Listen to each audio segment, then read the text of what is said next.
Всем привет! Это будет небольшой видосик о том, что в тазу постоянно что-то у нас гремит. Ну и как найти то, что у нас гремит. Так, вот. Не прикручен. То есть 80 тысяч почти на этой машине проехал. Он висел. Вот, решил теперь раскрутиться. Это первая громыхалка. Из-за этого багажник сзади на тазах гремит. И также есть предположение, что сдохли сайлентблоки сзади. Это мы сейчас попозже гляданем. Посмотрим. В общем, смотрите, стучало, замок-то я сделал, да, красавчик, больше не стучит. Начал откручивать сейчас колесо. Ох, ебаный таз, смотрите. Вон она, стоечка. И она отвалилась от крепления. Супер, просто супер. Эти стойки меняли 23, 24, может 25 тысяч назад задние. Та целая, это капздец. Ох ты сраный таз, блядь.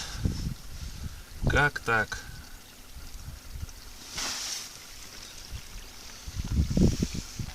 Твою же мать. Твою же дивизию. Я думал уже сайлентблоки.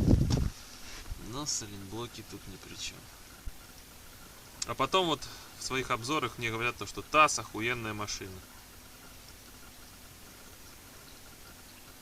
Заебала меня эта охуенная машина. Ладно, до связи. Охуенная машина таз. Самая хорошая. Все долго ходит. Ничего не ломается. Таз самая охуенная машина. Ничего не ломается вообще. Ничего не делает. 20 тысяч прошла, стойка отвалилась нахрен.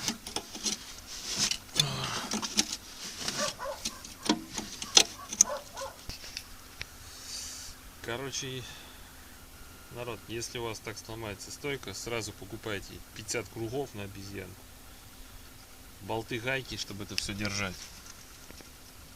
Ну потому что это жопа, блядь. Я ее уже и отрезал, и что только с ней не делал. Сейчас мне надо будет вот с той стороны болт срезать. Круг нужен, другой круг. Круги у меня все кончились. Они были обглоданные.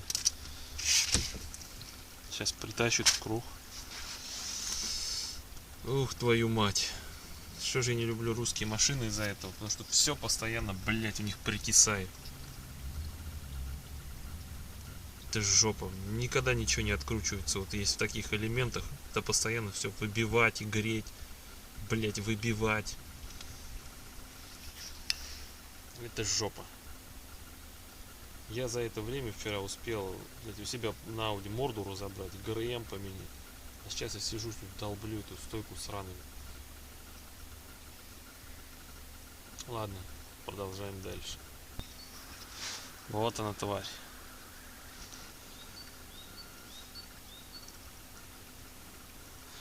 В общем, обрезал обезьянкой, ну чуть их подразогнул. Ушки там и тут. Шляпку и гайку. Все это срезал. Чуть пораздвинул. И вынул.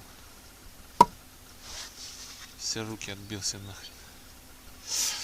Ладно. Пойду искать болт. Будет ли у меня такой. И надо будет ставить новую назад. Погнали. Болта у меня нет, стойку я поставил так пока. Ну, болта нет, сейчас приедет человек. Поедем искать болт с гайкой. От чего ломаются такие стойки? От наших, скорее всего, офигенных дорог. Вот таких. Еще мне нравится то, что в нашем городе говорят, что у нас дороги замечательные.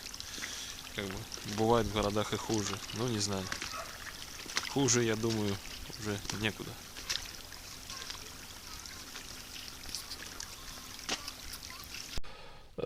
Так, смотрите, стойку я поменял. В принципе, все прошло более-менее нормально. Уже темно. менял в потьмах, так скажем, ездил дополнительно за болтом, я не менял никогда эти стойки, их до меня меняли, то есть я отдавал их, там кто-то менял, я не знаю, как их меняли. Теперь пришлось их поменять мне, и поэтому, ну, некоторые нюансы я не учел. Исходя из этого, что бы я мог вам сразу порекомендовать, если у вас на тазу также будет что-то происходить, это сразу покупать стойку. А верхние резиночки, прокладочки, вот эти я не брал, потому что они от старой подошли, пыльники, они все целые, все нормальные, демпферы, там вот это еще сверху. То же самое с пружиной.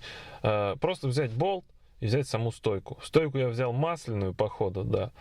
А стояли газовые. Вот единственный момент, то, что я не учел. Ну, да бог с ним. В принципе, я сейчас проехал, ничего там серьезного. Хотя говорят, что одна стойка там со временем вроде бы накроется потом. Но она и это 20 тысяч отходила, стойка. Я сейчас разницы вообще не заметил, проехал по ямам. Нормально. Пока поездил так. Тяжело будет срезать, то есть это придется срезать, вот мне без ямы, я там корячился, лазил, эти болты срезал с одной и с другой стороны, неудобно ни хрена, после разгибал, чуть-чуть ушки отгибал и вынал эту саму тут, блядь, как его назвать, ухо, саленблок, так скажем, для стойки.